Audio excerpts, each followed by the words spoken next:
Facebook live में आप लोगों का स्वागत है। आज हम लोग बातचीत करेंगे लद्दाख, श्री कृष्ण और राष्ट्रवाद के छल, इस विषय पर। और ये विषय अपने आप में इसलिए आया कि एक बहुत ही व्यावहारिक घटना घटी कि प्रधानमंत्री बहुत ही सुनियोजित ढंग से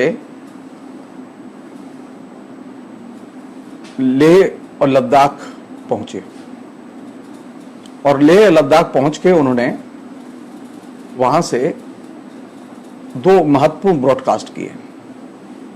एक ब्रॉडकास्ट उन्होंने सैनिकों के बीच में किया और दूसरा ब्रॉडकास्ट उन्होंने सैनिक अस्पताल के अंदर से किया।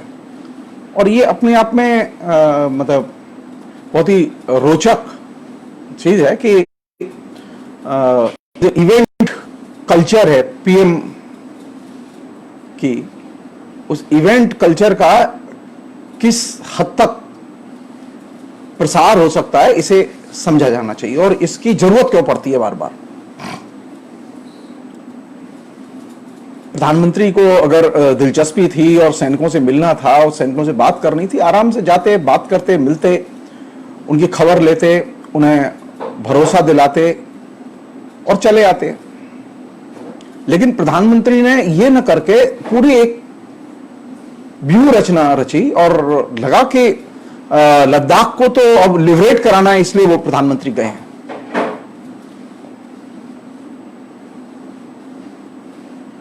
मैं बहुत विनम्रता से कहना चाहता हूं कि प्रधानमंत्री अगर कोई भी कूटनीतिक पहल करते हैं, कोई भी राजनीतिक पहल करते हैं और ऐसी राजनीतिक पहल करते हैं जो कि भारत चीन के बीच में जो मित्रता है उस मित्रता के फ्रेमवर्क की रक्षा करे, तो निश्चित तौर पर देश की विभिन्न संस्थाएं, राजनीतिक दल, सरकारें उनका समर्थन करेंगी और सहयोग करेंगी। लेकिन अगर प्रधानमंत्री अपने इवेंट को एक पॉलिटिकल इवेंट बनाए, जो कि सीमा पर जो कुछ हो रहा है वो दलीय राजनीति के दृष्टिकोण से नहीं देखा जाना चाहिए। यह दुर्भाग्यजनक है कि अभी भी हम सीमा के विवाद को विदेश नीति के तहत हल करने पर ज्यादा जोर नहीं दे रहे हैं। मैं एक छोटा सा सवाल करना चाहता हूं और प्रधानमंत्री और उनके अनुयायी अगर सुन रहे हो तो सुने और कहें, प्रधानमंत्री तक ये बात पहुंचाएं। सीमा पर जब हलचल हुई और सीमा पर जो असुविधा हुई और घटना घटी तो प्रधानमंत्री ने चीन के राष्ट्रपति को फोन क्यों नहीं किया? क्या परेशानी थी? आप अचानक उनको बुलाने के लिए फोन कर सकते हैं, उनके साथ झूला झूलने के लिए फोन कर सकते हैं, लेकिन जब देश पर चीन की सीमा सेना गड़बड़ी करे तो आप फोन क्यों नहीं कर सकते उन्हें? और आपकी इतनी अच्छी दोस्ती है उनसे। मैं नहीं समझता कि एक प्रधानमंत्री अगर दूसरे देश के राष्ट्रपति को अचानक कॉल करे तो वो कॉल व्यर्थ जाएगा। मैं नहीं समझता।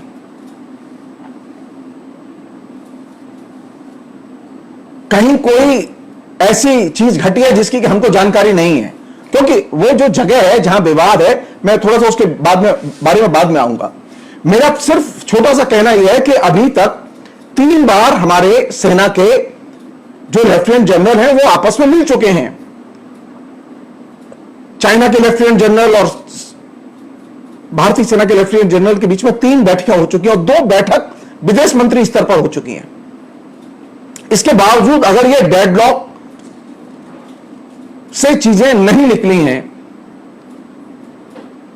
तो विदेश मंत्री के ऊपर तो प्रधानमंत्री हैं, तो प्रधानमंत्री इनिशिएटिव लेके बात क्यों नहीं करते?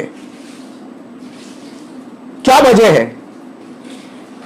क्या वजह है कि प्रधानमंत्री व्यक्तिगत दावत के लिए तो चीन के राष्ट्रपति को बुला सकते हैं, लेकिन जब राष्ट्र की सीमा पर और खासतौर पर भारत की सरहद में जब चाइनीज सेना अवैध रूप से घुस आए तो प्रधानमंत्री फोन नहीं कर सकते? क्या वजह है? हम वजह जानना चाहते हैं। हमारा एक नागरिक के नाते पूरा हक बनता है कि प्रधानमंत्री ने फोन क्यों नहीं किया।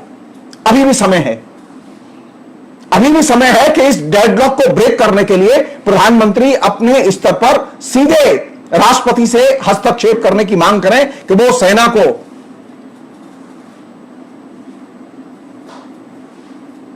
पहले की स्थिति में ले जाएं। और पहले की स्थिति कौन सी थी? पहले की स्थिति वह है जो कि गुटनिरपेक्ष 0.20 की जो पॉलिसी अडॉप्ट की गई 2012 में,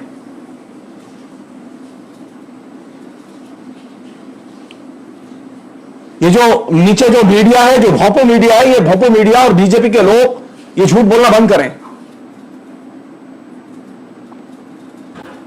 2012 में एक बाकायदा सुसंगत नीति हमने एडॉप्ट की, और यह नीति कब एडॉप्ट की?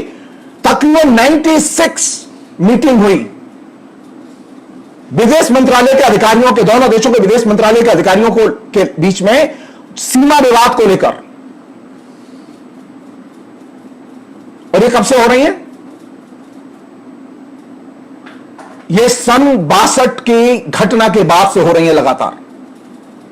पहली बार ऐसा हुआ कि एक डॉक्यूमेंट तैयार हुआ सीमा के संबंध में कि कौन कहां रहेगा, कौन कहां नहीं रहेगा,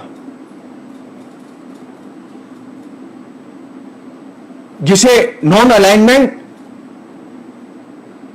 2.0 के डॉक्यूमेंट्स के तौर पर जाना जाता है। और यह बहुत महत्वपूर्ण डॉक्यूमेंट है। हवा में पॉलिटिक्स नहीं होती, हवा में कूटनीति भी नहीं होती। प्रधानमंत्री का सीधे यह कॉल होना चाहिए कि चीन की सेना 2012 में जो एग्रीमेंट हुआ, उस एग्रीमेंट के तहत जो सीमा तय हुई, उस सीमा पर लौटे। मैं सिर्फ नए लोग हैं उन लोगों के लिए मेंशन करना चाहता हूं, याद दिलाना चाहता हूं।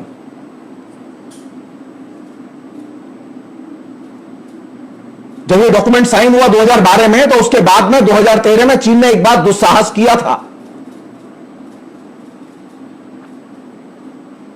और उसी तिब्बत के इलाके में, लद्दाख के इलाके में वो घुस आए थे। भारत की सेना ने 2013 में, कोई प्रोपेगेंडा नहीं हुआ, भारत की सेना ने 2013 में चीन के सैनिकों को 3 सप्ताह के अंदर खदेड़ के वापस वहीं भेज दिया जहां वो 2012 में थे। और मनमोहन सिंह ने एक बयान नहीं दिया। न मनमोहन सिंह को लद्दाख की सीमा पर जाने की जरूरत पड़ी, और 2013 में जब खदेड़ के चीनी सैनिक वापस भेज दिए गए, तो उसके बाद में वो फिर नहीं आए, और वो अभी आए। हम लोग झूठ बोलना बंद करते हैं। मैं निजी तौर पर साहित्य का विद्यार्थी रहा हूं, लेकिन मेरी विदेश नीति और दूसरे राजनीतिक विषयों में गहरी दिलचस्पी रही, और इसकी शिक्षा मेरी जवाहरलाल नेहरू विश्वविद्यालय में छात्र राजनीति करते हुई है। मैंने जिन विद्यार्थियों के साथ में छात्र राजनीति की और जिनके साथ मिलकर छात्र राजनीति की, वे आज अंतरराष्ट्रीय विदेश नीति के और अंतरराष्ट्रीय विषयों के बहुत महत्वपूर्ण जानकार माने जाते हैं। मैंने खाली साहित्य के लोगों के साथ में अपने दिन नहीं गुजारे।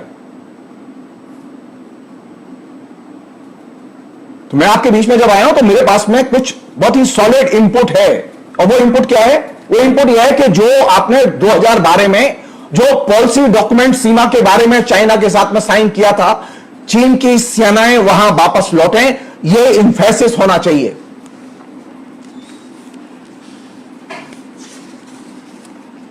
दिक्कत कहां खड़ी हो रही है?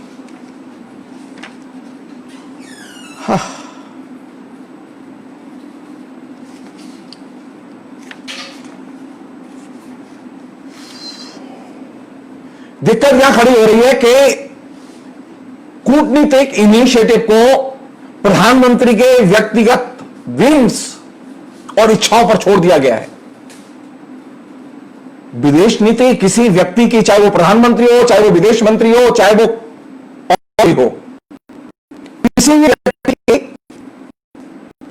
अधिकार के आधार पर न बनती है और न चलती है। अगर आप अहंकार से विदेश नीति चला सकते हैं और सीमाओं को बचा सकते हैं तो बचा लीजिए। सीमाओं को बचाने के लिए दो स्तर पर लड़ाई जरूरी है। पहली लड़ाई की सेनाएं मुस्तैदी के साथ में दुश्मन का मुकाबला करें। सेनाओं के पास में रसद होनी चाहिए।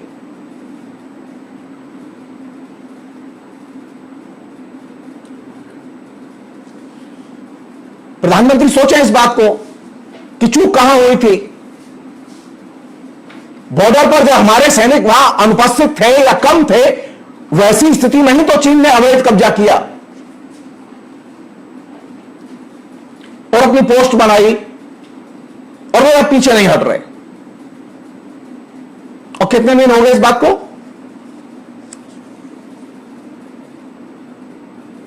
2 महीने से अधिक समय हो गया। 2013 में मनमोहन सिंह, जो गूंगे प्रधानमंत्री थे बतर्ज नरेंद्र मोदी, चाइना के घूस भर दिया था 2013 में, और 3 सप्ताह के अंदर पूरी सेना वापस चली गई थी चाइना की, और चाइना के उफ नहीं की थी, जम के धुलाई हुई थी। और भारत का एक सैनिक नहीं मरा था। और यहां ठाले बैठे 20 सैनिक मर गए और पता नहीं कितने घायल हैं। कोई आंकड़ा नहीं है उसका, अभी भी ऑफिशियल आंकड़ा नहीं है।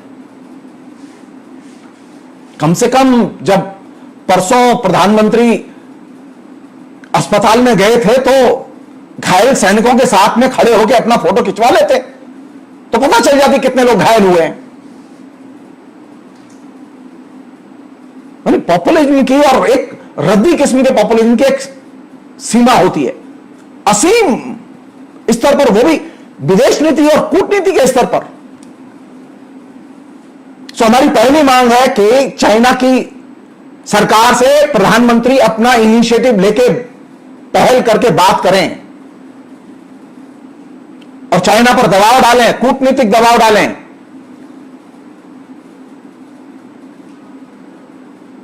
कि 2012 में जहां भारत चीन की सेनाएं थीं, वहां वापस चीन की सेनाएं वापस जाएं, और यह बहुत जरूरी है। इस पर कोई समझौता नहीं हो सकता, देश समझौता नहीं कर सकता, हम सारे नागरिक समझौता नहीं कर सकते, क्योंकि नॉन अलाइनमेंट का जो ग्रुप पॉलिसी डॉक्यूमेंट जो 2012 में अडॉप्ट किया गया था, वह भारत सरकार का साइन किया हुआ डॉक्यूमेंट है। उसको ओन करना, उसे कैरी करना मौजूदा सरकार की जिम्मेदारी है। मौजूदा सरकार उसके बारे में कुछ नहीं बोल रही।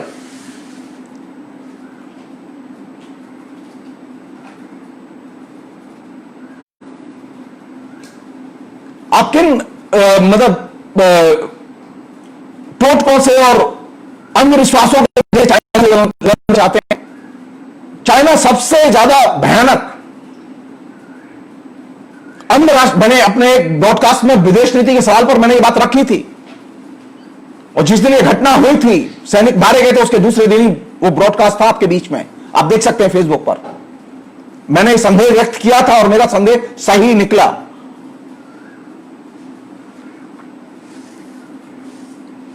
मैं फिर अनुरोध कर रहा हूं,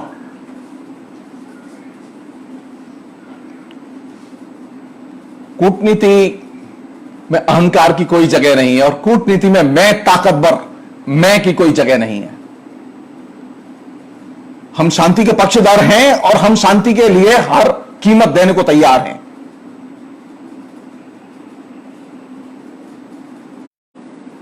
लेकिन शब्द नहीं, भाषा नहीं होनी चाहिए। ये जो हुंकार है, इस हुंकार से कहीं नहीं पहुंचेंगे आप। मैं प्रधानमंत्री को बाकायदा ये स्मरण दिलाना चाहता हूं कि 1962 में जो गलती हुई पंडित नेहरू से, उसकी कॉस्ट भारत ने बहुत बड़ी दी। पंडित नेहरू ने यही तो किया था कि पार्लियामेंट में बोल दिया था कि हम देख लेंगे अगर हमारी सेनाओं की तरफ मुंह उठा के देखा तो भारत के देखने के पहले ही चाइना ने देख लिया। उसके बाद में कांग्रेस के किसी प्रधानमंत्री की हिम्मत नहीं पड़ी कि हम देख लेंगे बोलने की, क्योंकि वह एक कूटनीतिक ब्लंडर था। प्रधानमंत्री कूटनीति करते हैं, भाषण नहीं देते, और विदेश नीति के संदर्भ में तो बिल्कुल नहीं देते।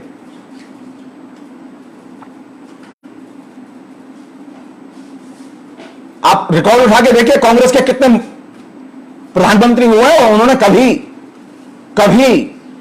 यह हुंकार भरे भाषण नहीं दिए। प्रधानमंत्री का काम है शांति बनाए रखना और शांति की दिशा में प्रयास करते रहना, चाहे जितनी भी मुश्किलें आए।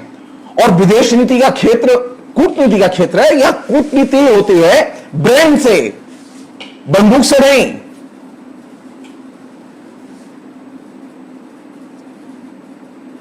आप ब्रेन खर्च कीजिए, ब्रेन नहीं है तो भाड़े पर लीजिए।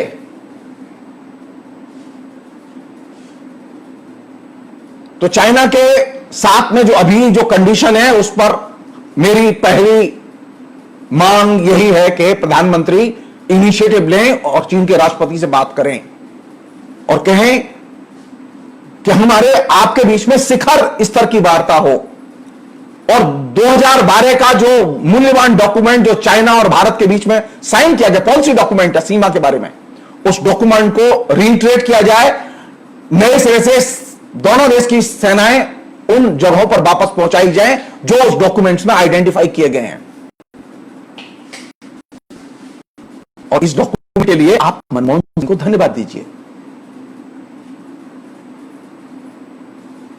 कांग्रेस के प्रति घृणा, कांग्रेस के मुख्य प्रधानमंत्रियों के प्रति घृणा अंधे कुएं में ले जाएगी। देश चलाना है ना तो सलाह लीजिए। अमित शाह और राजनाथ सिंह की सलाह से सरकार नहीं चल सकती, क्योंकि ये लोग कूटनीति नहीं जानते। जिन लोगों ने कूटनीति की है उन लोगों की सलाह लीजिए। और जो विदेश मंत्री है ना, वो भी सिर्फ डिप्लोमेट हैं, वो कूटनीति नहीं जानते। वो डिप्लोमेट हैं। आप अच्छी तरह से जानते हैं डिप्लोमेट की कितनी सीमा होती है। यहां पॉलिटिकल कूटनीतिज्ञ की जरूरत है, और पॉलिटिकल कूटनीतिज्ञ के तौर पर आपको कांग्रेस की खुल के मदद लेनी चाहिए कि देश संकट में है, हमारी सीमा पर खतरा है, हम चाहते हैं आप हमारी मदद करें। क्या दिक्कत थी आपको मनमोहन सिंह से बात करने में?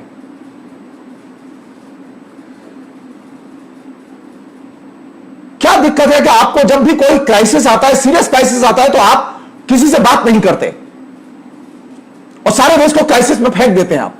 और आज आपने फिर चाइना के साथ में जो विवाद शुरू हुआ, उसमें आपने किसी से सलाह न करके देश को फिर एक गहरे संकट में डाल दिया है। और संकट क्या है? अरे आप कभी ठंडे दिमाग से सोचिए कि 2013 में जब चाइना ने हमारी जमीन पर कब्जा किया था, तो भारत सरकार ने चाइना के किसी ऐप टैप किसी पर भी पाबंदी नहीं लगाई। चाइना की किसी वस्तु के आवागमन पर पाबंदी नहीं लगाई। चाइना से बातचीत पर भी पाबंदी नहीं लगाई। सेना ने क्विकली 3 सप्ताह के अंदर पूरी जमीन खाली करा ली, खदेड़ के चाइना के सैनिकों को वापस भेज दिया।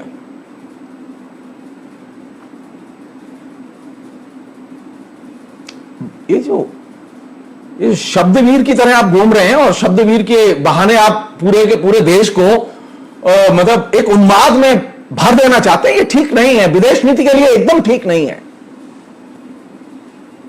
ये बहुत कॉस्टली है, बहुत कॉस्टली है। दो देशों के बीच में संबंध बड़े मेहनत से बनते हैं, बड़ी मेहनत लगती है उसमें। जो पॉलिसी डॉक्यूमेंट सीमा के बारे में 2012 का अडॉप्ट किया गया, उसमें 95-96 से ज्यादा विदेश मंत्रालय के उच्च अधिकारियों की मीटिंग हुई दोनों देशों की। आप सोचिए उनकी लेबर, मेहनत से हार्ड लेबर कहते हैं। दोनों देशों के दिमाग लगे उसमें। मैं बहुत विनम्रता से कहना चाहता हूं, उसमें जवाहरलाल नेहरू विश्वविद्यालय के चाइना एक्सपर्टों का भी योगदान रहा है। सीखिए, सीखिए, पुरानी फाइल निकालिए, सीखिए, पढ़िए, क्या करना है सीखिए।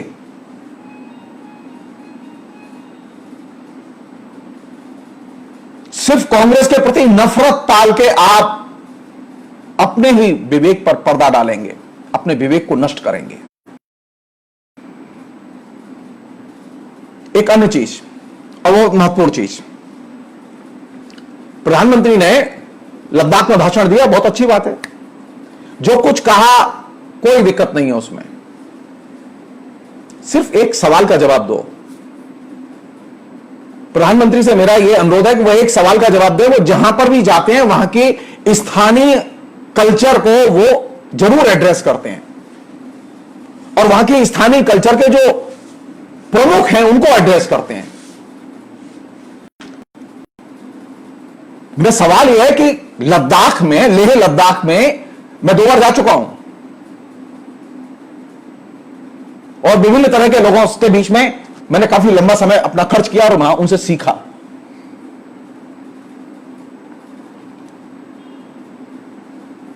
लेह लद्दाख में किन की कल्चर है, कौन लोग हैं? क्या सेना को लेह लद्दाख की जनता से डिस्कनेक्ट करके आप लड़ सकते हैं चीन से? कश्मीर में आपने ये किया, ये गलती की आपने कश्मीर में। कश्मीर की जनता को जो समर्थन सेना को मिलता था, आपने सेना को जनता से एकदम डिस्कनेक्ट कर दिया, और आज स्थिति है कश्मीर में सेना एक दिशा में जा रही है, जनता दूसरी दिशा में जा रही है, और नॉर्मल सी लौटी नहीं है।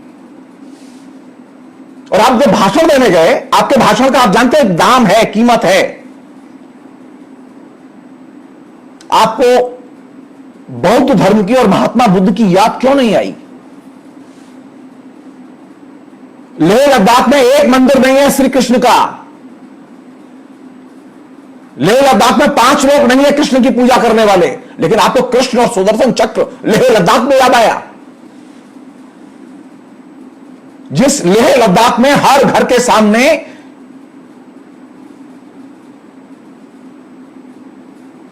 बौद्धों के मृतक स्मृति चिन्ह बने हों, हर घर के सामने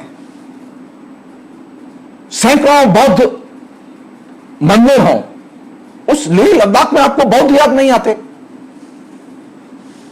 जिस लेह लद्दाख में दूसरी सबसे महत्वपूर्ण कम्युनिटी है वो है मुस्लिम कम्युनिटी, इस्लाम। ना आपको बौद्ध याद आते हैं, ना आपको इस्लाम याद आता है। ये दोनों वहां की बैकबोन है। हिंदू बहुत कम संख्या में है वहां, और आपको कृष्ण और सुदर्शन चक्र कैसे भूल गए आप? क्या आप शांति के लिए गए थे? कृष्ण बनने के लिए नहीं गए थे। कृष्ण किस संस्कृति के प्रतीक हैं? आप मेरी बात मत मानिए। आपने आरएसएस में काम किया है, आपने बीजेपी में काम किया है, आप अखिल भारतीय विद्यार्थी परिषद में काम कर चुके हैं, और उनका नायक है विवेकानंद। आप विवेकानंद को पढ़िए। मैं चैलेंज दे रहा हूं, क्या आप सचमुच में विवेकानंद के अनुयायी हैं तो विवेकानंद को पढ़िए और जानिए कि कृष्ण के बारे में विवेकानंद की राय क्या है। आप कभी कृष्ण का नाम नहीं लेते। छल की राजनीति का वो नायक है, और ये मैं नहीं कह रहा हूं, ये विवेकानंद कह रहे हैं।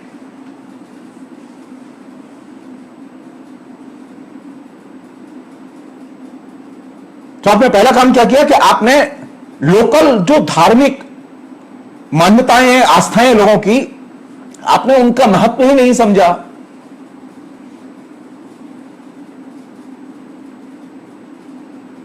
आपको जानना चाहिए ये। आप वहां जनता को कनेक्ट करने के लिए विख्यात हैं, जनता मानती है आपको। बीजेपी का एमपी है वहां से, आपको बड़ी संख्या में बौद्धों ने वोट दिए थे। बीजेपी का जो एमपी लेह लद्दाख से चुना गया वो बड़ी संख्या में बौद्धों के वोट से चुना गया, मुसलमानों को कम वोट मिले उसे। इसके बावजूद आपको न मुस्लिम समाज याद आया, ना आपको बौद्ध समाज याद आया, ना उनके नायक याद आए। आपको कौन याद आया? कृष्ण। क्यों याद आया आपको? क्योंकि आप पब्लिक मीटिंग कर रहे थे ना, और आप पब्लिक मीटिंग करते हुए बिहार को एड्रेस कर रहे थे। कि ये जो यादव है ना, वो जान लें कि मैं देखो, मैं तुम्हें याद कर रहा हूं, लेह लद्दाख आ गया हूं, मैं वहां पर याद कर रहा हूं तुमको। ये ठीक नहीं है, ये ठीक नहीं है। कूटनीति में ये ठीक नहीं है। इलेक्शन मीटिंग होती तो चलता, विदेश नीति में धर्म को दाखिल करना सही नहीं है। नरेंद्र मोदी ने जो लेह लद्दाख में जो पब्लिक मीटिंग की, उस पब्लिक मीटिंग में जिस तरह से कृष्ण और सुदर्शन चक्र के आख्यान को शामिल किया, उसने एक नए चैप्टर की शुरुआत की है। उसने विदेश नीति में धर्म को शामिल कर दिया है, जो कि सही नहीं है। अभी तक कम से कम विदेश नीति का एरिया ये राम कृष्ण संप्रदाय से मुक्त था, लेकिन अब यहां पर भी आप तो पब्लिक मीटिंग में बोल रहे हैं, आप सैनिकों के बीच में बोल रहे हैं आप। सो कूटनीति में भी धर्म, विदेश नीति में भी धर्म नहीं। 70 साल में कभी किसी प्रधानमंत्री ने अपनी स्पीच में विदेश मंत्रालय से संबंधित, विदेश नीति से संबंधित किसी भी स्पीच में कभी भी धर्म के किसी भी रेफरेंस का, संदर्भ का इस्तेमाल नहीं किया। अगर किया हो तो आप बताएं।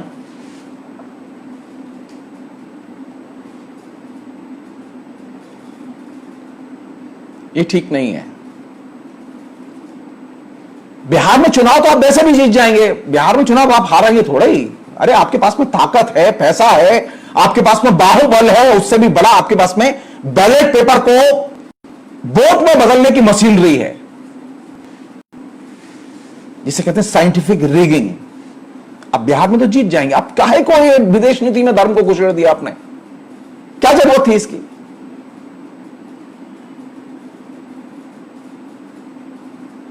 हमें इस प्रवृत्ति से बचना चाहिए। हर जगह धर्म को नहीं प्रवेश करने देना चाहिए। धर्म की जगह मंदिरों में है, धर्म की जगह लोगों के घर में है, लोगों के मन में है। धर्म की जगह राजनीति में नहीं है, धर्म की जगह विदेश नीति में नहीं है। लेकिन आप लगातार यही काम कर रहे हैं, और आपने अब विदेश नीति के साथ में कृष्ण और सुदर्शन के आख्यान को जोड़कर रिलीजन को आपने स्पर्श करा दिया। चाहे आपकी इंटेंशन ये न रही हो, लेकिन आपने करा दिया। आप कुछ और भी तो उपमा दे सकते थे सैनिकों का मनोबल बढ़ाने के लिए। क्या आपके स्क्रिप्ट राइटर ने आपको सजेस्ट नहीं किया? बड़ा खराब स्क्रिप्ट राइटर है, इसका मतलब यह है।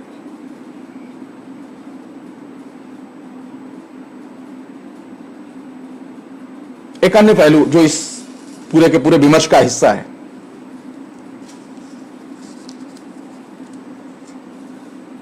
वो ये कि विदेश नीति में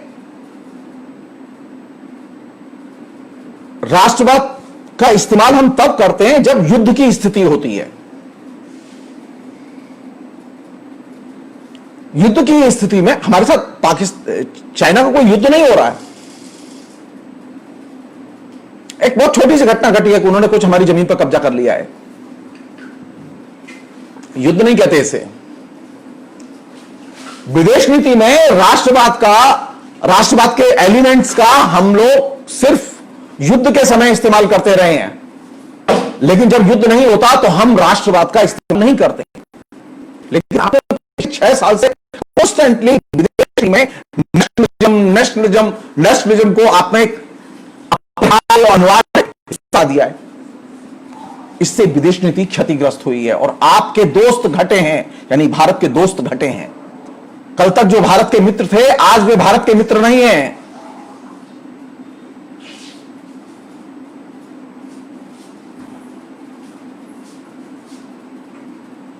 आपने दैनंदिन रूटीन की चीज बना दिया पाकिस्तान के साथ में विदेश नीति करते हुए नेशनलिज्म को, जिसकी जरूरत नहीं थी।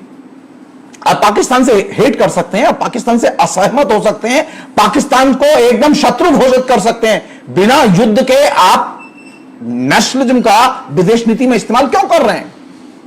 अल्टीमेटली क्या हुआ कि पाकिस्तान से आपके एकदम विषाक्त संबंध हो गए। आपने कूटनीति नहीं की। अब अल्टीमेटली आपने चाइना के साथ में, जिसके साथ आप झूले झूल रहे थे, आपने नेशनलिज्म के ग्राउंड पर ही उनसे बात की थी। और चाइना के लोग तो नेशनलिज्म के आपसे ज्यादा नशे में रहते हैं। चाइना बदनाम है अंधराष्ट्रवाद के लिए,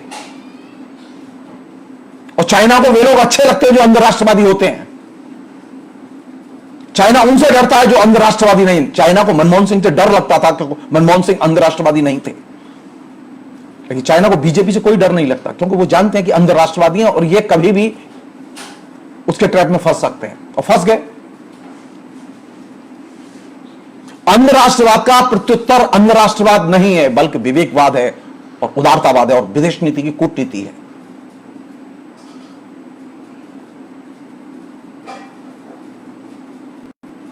आपने पिछले 6 वर्ष में जिस विदेश नीति का निर्माण किया, जो पहले से बनी हुई थी, उसको आपने एकदम उठा के खूंटी पर टांग दिया, कहा कि वो काम की नहीं है, अब हम नया काम करेंगे।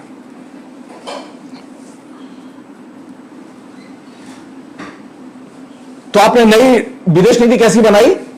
आपने नई विदेश नीति बनाई है जिसमें कि पहला एलिमेंट है नेशनलिज्म, है ना, और दूसरा एलिमेंट है अमेरिका का अंधानुकरण, और तीसरा एलिमेंट है मीडिया का उन्माद, और चौथा एलिमेंट है पड़ोसी देशों से विरोध। कांस्टेंट टकराहट। इन 4 पहलुओं पर आपने इतना जबरदस्त काम किया है कि आज हम कूटनीति के बजाय राजनीति कर रहे हैं विदेश में। आप जानते हैं कूटनीति साइलेंटली होती है, बहुत नीतिगत मामले हैं, वो सिर्फ चंद लोगों के बीच में ही होते हैं और वो ऊपर के लोगों के बीच में होते हैं और उसको नीचे तक लाया जाता है, और विदेश नीति के मसलों को आप घरेलू राजनीति में शामिल नहीं करते।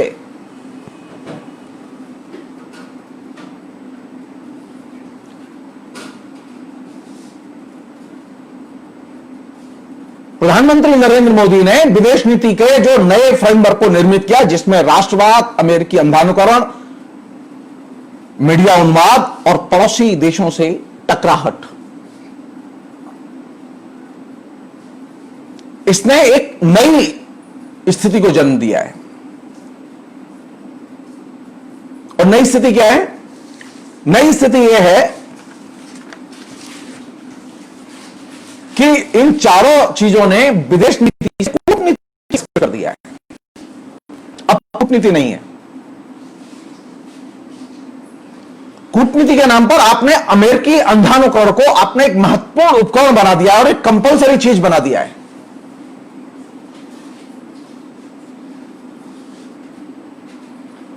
तो आप अमेरिका में कोई पॉलिसी डिक्लेयर हो रही है, आप सीरियस करते हैं। आप खाली विदेश नीति के नाम पर कूटनीति नहीं करते, आप लॉबिंग करते हैं या प्रोपेगेंडा करते हैं।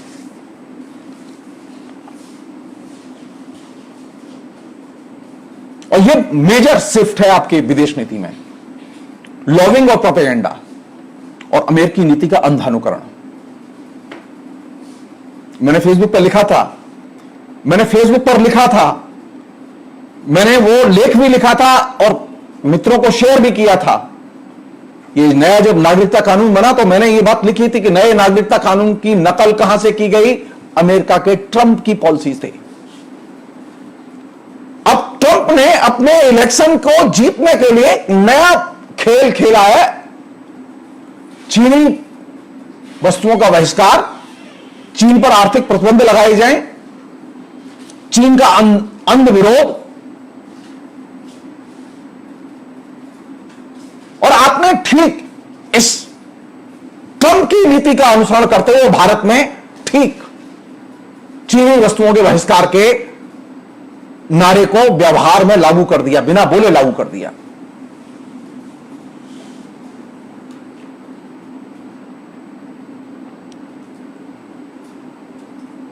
क्या सामान्य सी यह घटना है? ये बहुत बड़ी घटना नहीं है। इसे कूटनीति और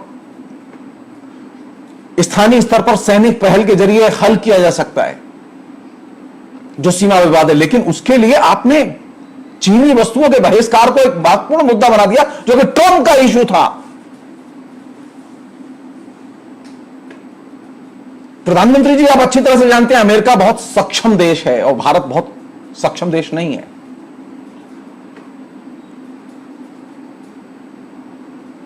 वो स्वदेशी को के नाम पर वो कितना आगे जाएगा ये देखना होगा। अभी वो खाली जब तक इलेक्शन नहीं हो रहा है ना ट्रंप का, तब तक ये चल रहा है चीन विरोध, उसके बाद वो रास्ते पे आ जाएंगे। और आपका भी ये जो चीन विरोध है तब तक कि बिहार में इलेक्शन नहीं हो रहा है।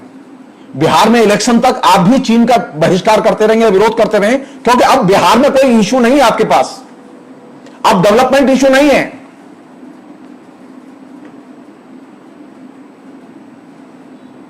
राष्ट्रवाद के नाम पर आपने जो ये चीनी वस्तुओं के बहिष्कार का मसला चुना है, ये ट्रंप की विदेश नीति का अनुकरण करते हुए चुना है। इसका भारत सीमा विवाद से, भारत चीन के जो सीमा विवाद है उससे कोई संबंध नहीं है। सीमा अतिक्रमण पहले भी हुए थे, लेकिन हमने चीनी वस्तुओं पर पाबंदी नहीं लगाई थी, बहिष्कार की नीति नहीं अपनाई थी। इससे हमें कितनी मदद मिलेगी भविष्य जानता है, हम नहीं जानते। मुझे तो डाउट है, मुझे डाउट है इससे कोई मदद मिलेगी, इससे कोई मदद नहीं मिलेगी। हां, एक चीज से मदद मिल सकती है, अगर आप फोन करें चाइना के राष्ट्रपति को तो शायद इससे मदद मिल सकती है कि चाइना का राष्ट्रपति आपकी बात समझ जाए और मान ले, क्योंकि आप में समझाने की क्षमता तो है, आप अक्लमंद तो हैं। अक्लमंद नहीं होते तो प्रधानमंत्री कैसे बनते?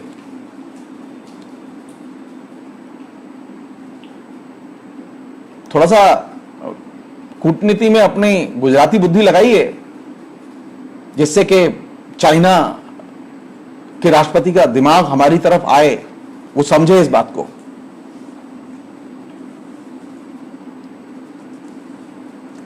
तो जो चार बातें मैंने आपको बताई अभी, अमेरिकी नीति का अंधानुकरण, नेशनलिज्म, मीडिया उन्माद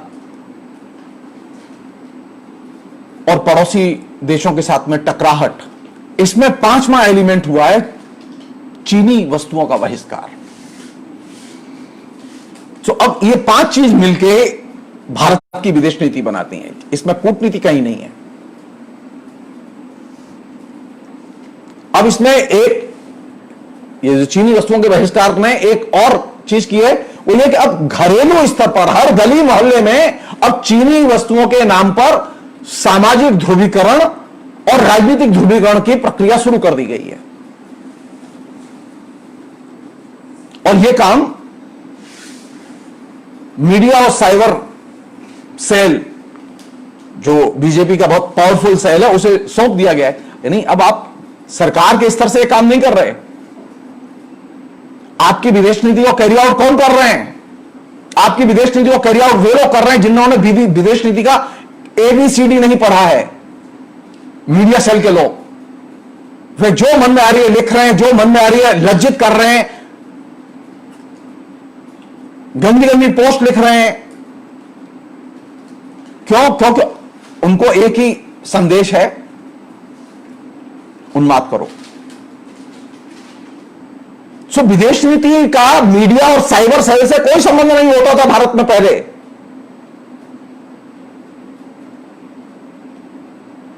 लेकिन 2014 में नरेंद्र मोदी के सरकार में आने के बाद से पहली बार ऐसी घटना घटी कि अब विदेश नीति में कोई भी चीज घटती है तो वह सबसे पहले मीडिया और साइबर सेल के सेनानियों को सौंप दी जाती है कि जाओ अब तुम ले जाओ नीचे, और जनता में खूब सामाजिक राजनीतिक ध्रुवीकरण के लिए इसका इस्तेमाल करो।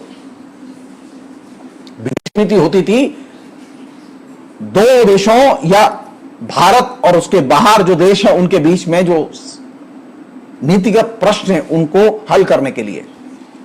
विदेश नीति का इस्तेमाल सामाजिक स्तर पर घरेलू राजनीति में के लिए कभी नहीं होता था। इंदिरा गांधी ने 1971 का युद्ध जीता, पाकिस्तान का विभाजन करा के नए देश के तौर पर बांग्लादेश का निर्माण किया, लेकिन इलेक्शन और उसके बाद मिसेस गांधी ने इसको पॉलिटिकल इशू नहीं बनाया। और आपने तो अभी तक चुहिया नहीं मारी है।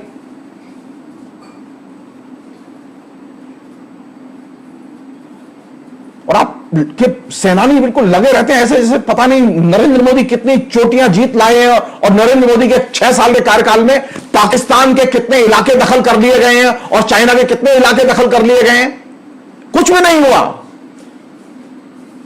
सिवाय साइबर और मीडिया स्ट्राइक के कुछ भी नहीं हुआ, बल्कि उल्टा नुकसान हुआ है। हमारे सैनिक ज्यादा मारे गए हैं।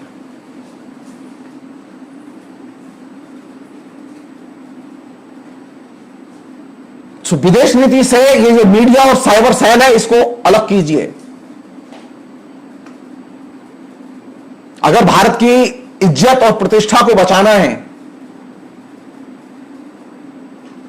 ये जो आप कर रहे हैं ना, ये जो मीडिया और साइबर सेल के जरिए जो आप विदेश नीति और उसमें नेशनलिज्म का जो प्रचार कर रहे हैं आप, ये किसका मुहावरा और किसका तरीका है?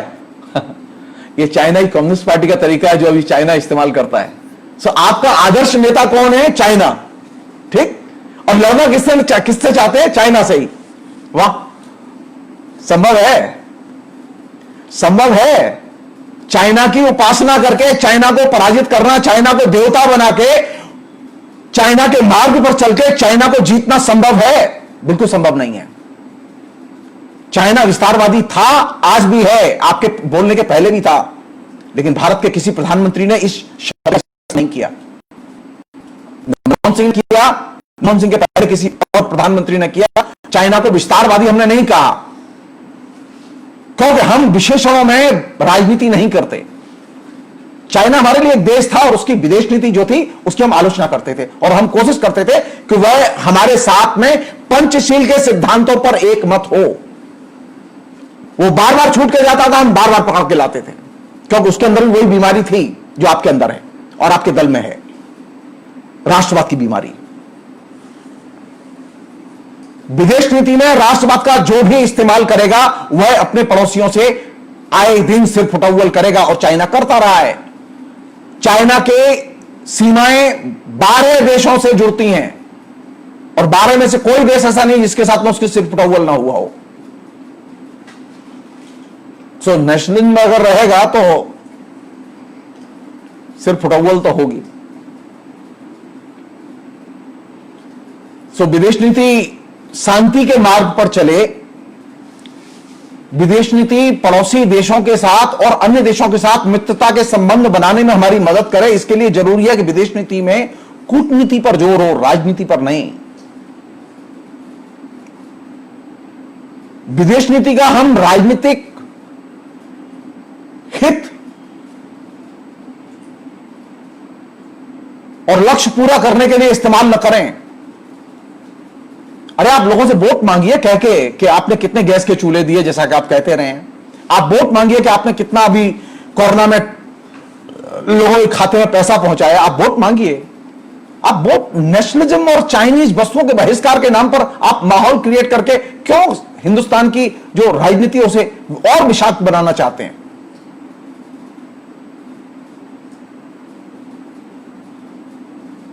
नहीं, मेरी डिमांड है दूसरी कि विदेश नीति से नेशनलिज्म और मीडिया साइबर सेल बीजेपी का उसके कैंपेन को एकदम अलग किया जाए। उन्हें बाकायदा मैंडेट दी जाए कि वे इस पर कुछ न बोलें।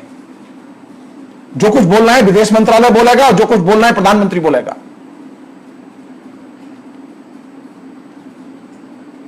अब हालत यह है कि हर लफंगा, हर शोहदे किस्म का व्यक्ति जिसको कि राजनीति की एबीसीडी नहीं आती, वो लगातार बीजेपी की तरफ से पोस्ट दर पोस्ट लिखे जा रहा है। तो विदेश नीति का लोकल गुंडों का खेल है। अगर ऐसा ही है तो फिर तो किसी अच्छे माफिया को विदेश मंत्री बनाना चाहिए। फिर जयशंकर की क्या जरूरत थी? वो जो साइबर सेल के इंचार्ज है उन्हीं को विदेश मंत्री बना दीजिए, फिर देखिए मजा। हिंदुस्तान के बाहर कैसी पूजा होती है हिंदुस्तान की। विष्णु भगवान की तरह पूजा होगी। जैसे विष्णु भगवान को कोई भारत के बाहर पूजता नहीं है, ठीक ऐसे ही पूजा नहीं जाएगा भारत को। तो कृपा करके विदेश नीति को साइबर सेल के जाल से बाहर निकालिए। जो कुछ ब्रीफिंग होगी, जो कुछ कहना होगा विदेश मंत्रालय कहेगा। जो कुछ कहना होगा बीजेपी का विदेश विभाग के इंचार्ज कहेंगे। ये साइबर सेल की जो सैकड़ों हजारों पोस्ट व्हाट्सएप से लेके इंटरनेट तक जो सर्कुलेट होती है, इन्हें रोकिए। ये जो पद्धति है, ये चाइना की पद्धति है, ये चाइना के विस्तारवादी दृष्टिकोण की पद्धति है, और यही पद्धति आप अपना रहे हैं। इससे आपको कोई लाभ नहीं होगा, कोई लाभ नहीं होगा। भारत डेमोक्रेसी है, यहां मोमोक्रेसी नहीं है। ये चाइना नहीं है हिंदुस्तान। हिंदुस्तान में विपक्ष है, विपक्ष में एक राहुल गांधी है, सोनिया गांधी है, मनमोहन सिंह है, सीताराम येचुरी है, और बहुत सारे लोग हैं। यहां हर राज्य में एक सोनिया गांधी है। चाइना की तरह नहीं है कि जो मन में एक पार्टी बोले सब लागू हो जाएगा। हिंदुस्तान में संभव ही नहीं है। आप एक नागरिकता कानून में संशोधन किया, सारे देश में विरोध हुआ उसका।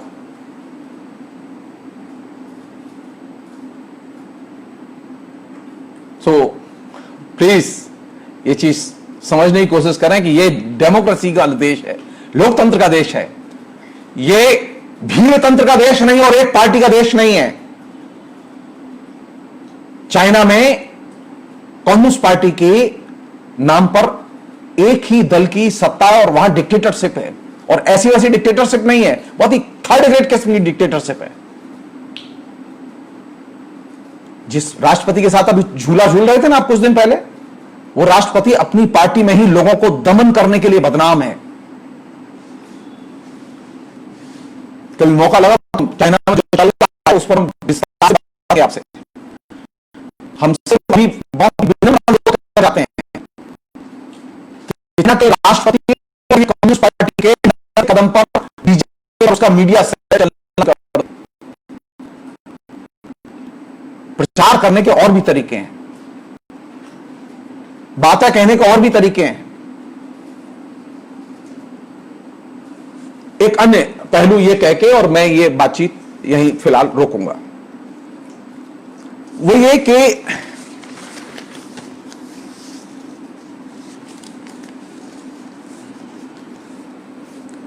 आखिर हम क्या करें, क्या करना चाहिए हम लोगों को। पहली चीज,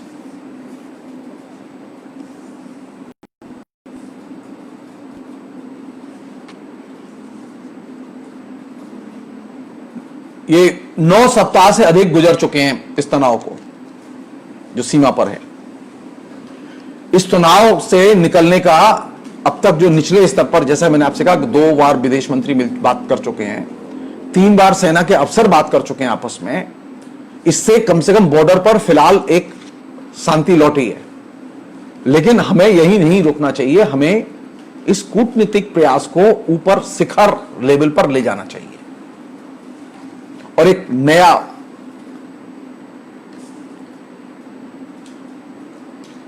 प्रस्ताव 2012 के नॉन अलाइनमेंट 2.0 डॉक्यूमेंट्स के आधार पर इंडोर्स करना चाहिए और कराना चाहिए, क्योंकि चाइना ने बदमाशी की है। रीट्रेट करना चाहिए। प्रधानमंत्री को अपने वक्तव्य में 2012 के प्रस्ताव के बारे में बोलना चाहिए। विदेश मंत्री को इस बात को बार बार बोलना चाहिए। ऐसा नहीं है कांग्रेस कोई नीतिहीन पार्टी नहीं थी। कांग्रेस ने एक नीति डॉक्यूमेंट्स तैयार किया था, उस डॉक्यूमेंट्स को पब्लिक डिस्कशंस का हिस्सा बनाया जाना चाहिए, मैसेज दिया जाना चाहिए चाइना को कि हम आपको याद दिला रहे हैं। उन्होंने जो वहां हमारे इलाके में यानी PP14 जो नामक क्षेत्र है, जिस पर के उन्होंने अवैध निर्माण किया हुआ है, जिस पर उस अवैध निर्माण को रोकने के लिए हमारी सेना के लोग गए, और 15 जून को जो झगड़ा हुआ उसमें हमारे 20 लोग मारे गए और अनेक लोग घायल हुए।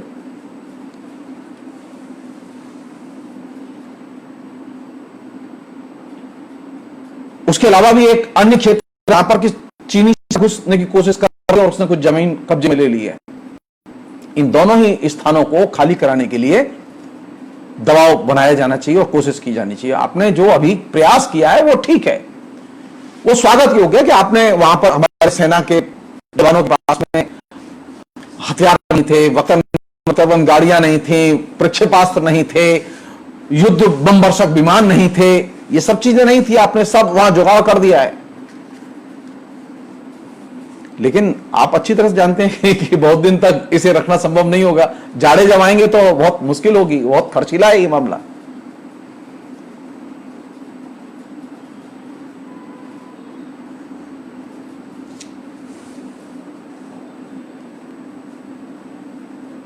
इसलिए ये जो इलाके जो कब्जे में, इन्हें मुक्त कराने के लिए दोनों ही स्तरों पर प्रयास किया जाना चाहिए। एक तो ये अभी जो आपने सेना की मोर्चेबंदी की है, जो वहां रसद पहुंचाई है, जो अखबारों से पता चला है कि लद्दाख की सीमा पर अतिरिक्त टुकड़ियां भेजी गई हैं और वहां संख्या बढ़ाई गई है, वहां हॉवित्जर तोपें भेजी गई हैं, वहां टैंक भेजे गए हैं, वहां तमाम बमवर्षक विमान और प्रक्षेपास्त्र सुखोई विमान तक वहां भेजे गए हैं। ये तमाम आपने व्यवस्था की है, बहुत अच्छी बात है ये। यहां तक कि ब्रह्मोक्ष नाम का प्रक्षेपास्त्र भी आपने भेज दिया। ठीक है, कोई दिक्कत नहीं है। हमारी सीमा है और हमारी सेना है, हम वहां कुछ भी लगाएं, कोई नुकसान नहीं है इसमें। और आपने इस पूरे के पूरे घटनाक्रम, आप एक चीज ठंडे दिमाग से सोचिए कि अब वहां कोई झगड़ा नहीं होगा, तो ये इतनी युद्ध सामग्री रसद जो आपने वहां इकट्ठी की है, उसे सर्दी में मेंटेन करना, रखना कितना खर्चीला होगा। तो कोशिश कीजिए जल्दी कि ये टेंशन खत्म हो। एक और चीज है, ये जो आपने अभी हथियारों का ऑर्डर दिया है ना, जिसमें कि 18,000 करोड़ से अधिक के हथियार खरीदने का जो आपने ऑर्डर दिया है, इसमें 33 रशियन युद्ध बमवर्षक विमान, इसके अलावा 21 उच्च कोटि के MiG-29, 12 लेंस युक्त 30 MKI सुखोई विमान, ये जो आपने ऑर्डर दिए खरीदने के लिए रशिया को, इन्हें नीचे एक्टिव होने में कम से कम अभी 2 साल लग जाएंगे। सीखना, सीख के चलाना, चलाने का इनका अभ्यास करना, फिर इनको इस्तेमाल करने के लायक बनाना, इसमें 2 साल लग जाएंगे। तो हम क्या युद्ध के लिए ये सामान खरीद रहे हैं? इससे एक चीज का पता चलता है कि हमारे पास में बेहतर युद्ध की सामग्री नहीं है। चाइना हमसे युद्ध की सामग्री के मामले में अनेक विकसित अवस्था में है। सिर्फ एक चीज में वो कमजोर है कि चाइना को बर्फीली पहाड़ियों में युद्ध का अनुभव नहीं है और हमको है।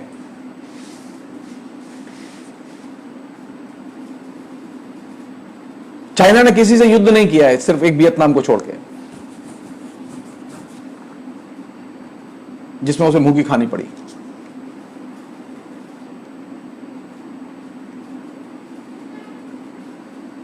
हमने 5 बार युद्ध किया है, हमें अनुभव है, लेकिन इस अनुभव से तो काम नहीं चलेगा खाली। हमारी सेना के पास में प्रॉपर संसाधन नहीं है, ये एक वास्तविकता है। अभी जानते हैं, सारा देश जानता है इस बात को।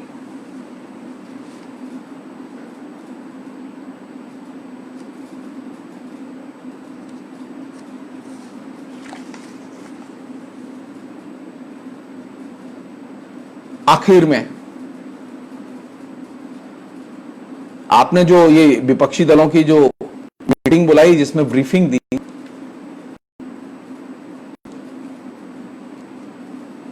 उसे आप लाइव टेलीकास्ट क्यों नहीं किया आपने?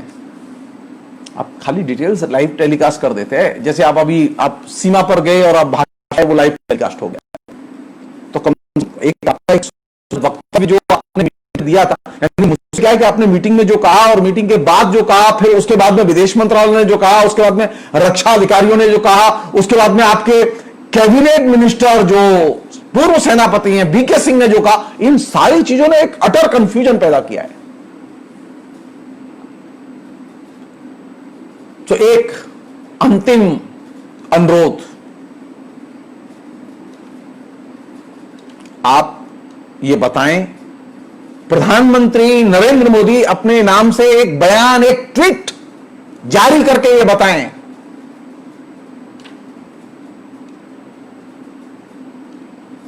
कि विवादास्पद क्षेत्र में अवैध रूप से चाइना ने कोई जमीन जिस पर कि हमारा भी दावा था वो क्या अपने कब्जे में ली है, हां या ना। सिर्फ एक ट्वीट कर दीजिए, एक ट्वीट। और मन की बात कह रहे हैं तो सबसे अच्छा है, सब कंफ्यूजन दूर हो जाएगा।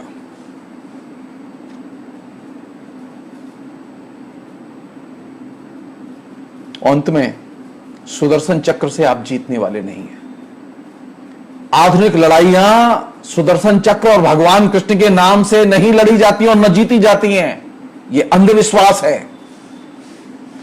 ये जो पौराणिक उपाख्यान आप बार बार बोलते हैं और संस्कृत के जो पदबंध आप बार बार बोलते हैं, जो कि आप वहां पर भी बोल रहे थे, यह विदेश नीति में पोंगा पंथ है। आपको कहना चाहिए था यह कि मैंने यहां हॉवित्जर तोपें लगाई हैं, अगर दुश्मन ने कुछ किया तो ये जवाब देंगी। आप सुदर्शन चक्र का नाम क्यों लिया आपने? आपने तो हॉवित्जर तोप लगाई ना वहां। आपने ब्रह्मोक्ष जो है ब्रह्म प्रक्षेपास्त्र लगाया हुआ है वहां, आपने मंगाया। आपने सुखोई विमान वहां लगाए हैं। आज के इंडियन एक्सप्रेस में डिटेल्स आए हैं। तो आपके पास में जो सैन्य सामग्री है, जो कि बहुत ताकतवर सैन्य सामग्री है, जिससे कि रेशनल डिस्कोर्स, सेना के बारे में रेशनल समझ पैदा होती है, उस सेना को आप एक अंधविश्वास, सुदर्शन चक्र और कृष्ण एक अंधविश्वास का हिस्सा भी हैं। कृष्ण कभी नहीं हुए थे, देवता जन्म नहीं लेते। सुदर्शन चक्र नाम की कोई चीज नहीं थी, काल्पनिक चीजें हैं। ये अंधविश्वास है। देश की सेना की रक्षा के लिए अंधविश्वास और अंधविश्वास के प्रतीकों की जरूरत नहीं है। देश की सेना की रक्षा के लिए और देश की सीमाओं की रक्षा के लिए जरूरी है कि उनके पास में सबसे बेहतरीन हथियार हो, उनकी सुरक्षा के पूरे इंतजाम हो। और इससे भी बड़ी चीज जानते हैं क्या है? जो सैनिक बॉर्डर पर लड़ रहा है, उसकी चिंता है कि उसका जो परिवार घर में है, मेरठ में है, दिल्ली में है, कानपुर में है, लखनऊ में है, गांव में है, वो परिवार शांति के माहौल में रह रहा है कि नहीं रह रहा है। आप ये इंश्योर करें कि नीचे ये जो देश के विभिन्न इलाकों से, सुदूरवर्ती इलाकों से लोग भर्ती होकर सेना में आते हैं, अपनी जान देने के लिए, कुर्बानी देने के लिए आते हैं देश के लिए, वे आपसे ये उम्मीद करते हैं और मांग करते हैं कि उनके परिवार के लोग जहां रह रहे हैं, वो परिवेश, वो शहर, वो महानगर, वो गांव, वो तमाम किस्म के सामाजिक तनावों से मुक्त हो। आप गांव में, कस्बों में आप लगातार तनाव की खबरें और तनाव का वातावरण और सुरक्षा का वातावरण बना के आप देश की सैनिकों के मन को संतोष और सुरक्षा नहीं दे सकते। आप सोचिए कभी, आप सोचिए कभी कि आपका परिवार जहां रहता है गुजरात में, वहां अशांति हो चारों तरफ, आपको अच्छा लगेगा काम करना? नहीं। आप चाहेंगे कि गुजरात में पहले शांति हो, मेरी मां शांति से रहे। सैनिक जो बॉर्डर पर लड़ रहे हैं वे चाहते हैं कि उनके परिवार शांति के वातावरण में रहें। इसलिए समाज में घरेलू स्तर पर शांति का, तनाव मुक्त वातावरण बेहद जरूरी है। ये जो राष्ट्रनिर्माण का जो खेल है, ये शांति का और तनाव रहित माहौल को ये नष्ट करता है। ये परपेचुअल क्राइसिस, टेंशन, तनाव कभी इस बहाने कभी उस बहाने बनाए रखता है और इससे सैनिक का मनोबल प्रभावित होता है। सैनिक का मनोबल तब ऊंचा रहता है जब उसका परिवार शांति के माहौल में रहे। सैनिक का मनोबल तब ऊंचा होता है जबकि वह बेहतर उपकरणों से लैस हो। सैनिक का मनोबल प्रधानमंत्री के भाषण से ऊंचा नहीं होता, उसका सीना ऊंचा नहीं होता। ये आपके साइबर सेल और मीडिया जो कैंपेन है, टेलीविजन वाइट्स हैं, इनसे सैनिकों का मनोबल ऊंचा नहीं होता। सैनिक देखते ही नहीं है कभी इन चीजों को, उनके यहां ये विषय ही नहीं है।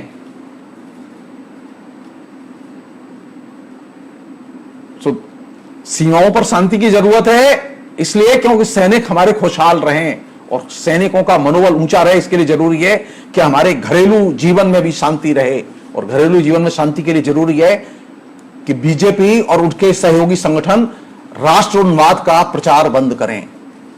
लोकतांत्रिक राजनीति कीजिए, ये राष्ट्रवाद बंद कीजिए। ये सैनिकों का मनोबल तोड़ते हैं, ये समाज का मनोबल तोड़ते हैं, ये समाज में विभाजन पैदा करते हैं, और ये लोकतंत्र के लिए अशुभ संकेत है। ये अच्छी बात नहीं है। आज बस इतना ही। बहुत बहुत शुक्रिया। Thank you.